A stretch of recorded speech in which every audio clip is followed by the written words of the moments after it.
रहे हैं। मधुबनी में न्यूज 18 की पहल से अब लोगों की परेशानी दूर होने वाली है।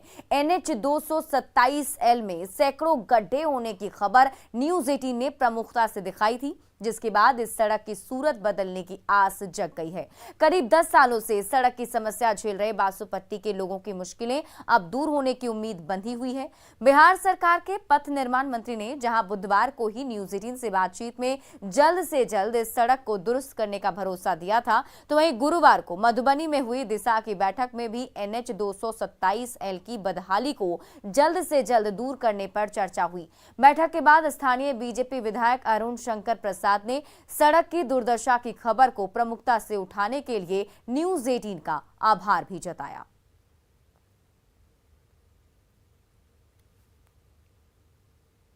न्यूज 18 को भी धन्यवाद करना चाहूँगा कि इस खबर को आप लोगों ने प्रमुखता से चलाया। ये खबर ग्लोबल खबर बन गया है और आज सभी लोग चिंतित हैं कि वो कैसे होगा। वो सैकड़ों गड्ढा है सड़क में, चलने योग्य नहीं है। मुख्य सड़क है, नेपाल जाने वाली प्रमुख सड़क है। इसलिए जिलाधिकारी से और कल मैं माननीय मंत्री जी से भी इस पर बात किया और हुआ कि नहीं, इमरजेंसी वर्क तब तक मोटरेबल करने का उसमें प्रारंभ कर दिया जाएगा। मॉनसून की बारिश शुरू होते ही बिहार में कई नदियां उफान पर हैं, कई जगहों पर कटाव भी शुरू हो गया है। यानी एक बार फिर बिहार में बाढ़ की आहट सुनाई देने लगी है।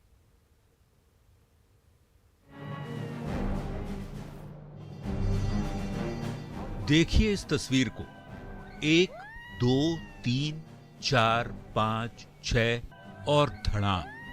कैसे 6 सेकंड में ये शौचालय नदी में समा जा रहा है, देख लीजिए। तस्वीरें सुपौल के किशनपुर प्रखंड के बेलागोट की है।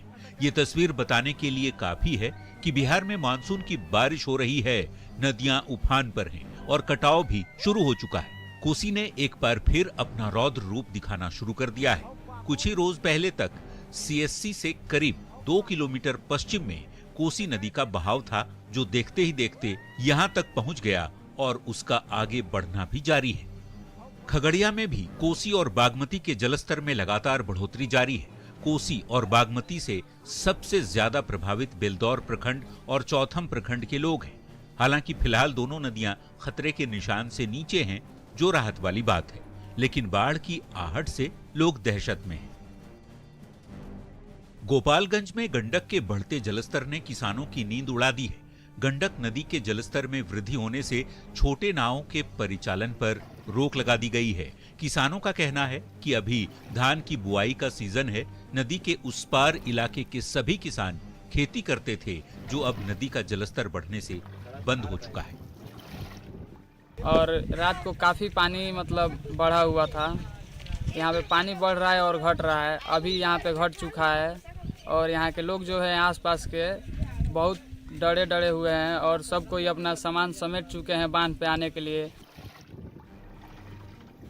हालांकि जल संसाधन विभाग का दावा है कि गंडक नदी में पानी पिछले साल के मुकाबले काफी कम है, लिहाजा तटबंध और निचले इलाकों में फिलहाल बाढ़ का कोई खतरा नहीं है और अभी तो मानसूनी बारिश की शुरुआत ही हुई है। नदियों ने अभी से ही रंग दिखाना भी शुरू कर दिया है। अगर बाढ़ से बचाव की मुकम्मल तैयारी नहीं हुई तो फिर से वही कहानी दोहराई जाएगी, जो हर साल ग्रामीणों को परेशान करती है।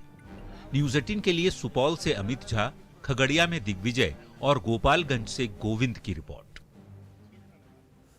जमुई के खैरा इलाके में वन विभाग की टीम ने एक यूरेशियन उल्लू को कब्जे में लेकर गिद्धेश्वर जंगल में छोड़ दिया है। सोशल मीडिया पर जानकारी मिलने के बाद वन विभाग की टीम सिंगापुर गांव में पहुंची और विलुप्त हो रही प्रजाति के इस उल्लू को अपने कब्जे में ले लिया। दरअसल सिंगारपुर गांव के युवक संतोष राणा का दावा है कि 3 साल पहले वे इस उल्लू को पकड़कर पालने के लिए अपने घर ले आए थे। बाद में परिवार के दबाव में उसे उड़ा दिया, लेकिन बार बार ये उल्लू संतोष के घर लौट आया करता था, जिसकी जानकारी उसने सोशल मीडिया पर शेयर भी की थी।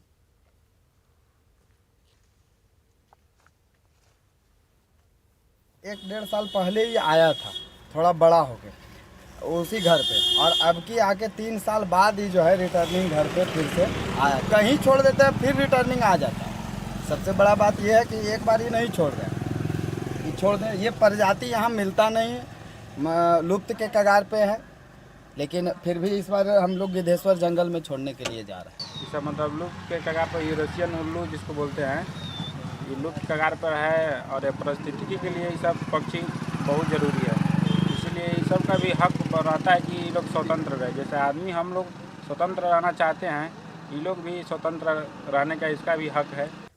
कैमूर के दुर्गावती में बड़ी संख्या में लोग डायरिया की चपेट में आते जा रहे हैं। सरियाओं गांव में 30 से ज्यादा लोग डायरिया की चपेट में हैं। सभी को उल्टी और दस्त की शिकायत है। डायरिया फैलने के बाद स्वास्थ्य विभाग की टीम गांव में कैंप कर रही है। 3 टीम तैयार हो गई है जो 24 घंटे गांव में हालात पर नजर बनाए हुए हैं। गंभीर रूप से बीमार लोगों को एम्बुलेंस से पीएचसी और मोहनिया अनुमंडलीय अस्पताल भेजा गया। 2 महिलाओं की स्थिति गंभीर बताई जा रही है। 2 दिन पहले डायरिया से 2 लोगों की मौत भी हो चुकी है। ग्रामीणों का आरोप है कि नल जल योजना के पाइप में गड़बड़ी की वजह से दूषित पानी की सप्लाई हो रही है, जिससे पीने से लोग बीमार पड़ रहे हैं। योजना की स्कीम है, वो जो है जगह जगह पाइप फट गए है। पाइप बिछाने वाले लोग क्या किए कि 1.5 फीट 1 फीट कहीं कहीं पाइप बिछा कर और चले गए, और नीचे से जब फट गया, जो जा रहा है आरी पानी गली का, वहाँ फट गया है। मान लीजिए कि हम टंकी के चालू किए, पानी गया तो गया, अगर बंद हुई टंकी तो अंदर जाके वही पानी नाली का खींच दिया। अब जब दोबारा चालू हो गया तो फिर वही पानी जाएगा। दूषित होने के कारण हमारे गांव में डायरिया इतना अधिक कि 40% डायरिया है। हाँ, लोगों को करीब 8 लोगों को यहाँ फ्लूड पानी चल रहा था तो आज है। और वहाँ पीएचसी दुर्गावती में भी वहाँ 6 पेशेंट हैं जिनका इलाज चल रहा है। स्थिति वहाँ मैं गई देखी, स्थिति उन लोगों की ठीक है।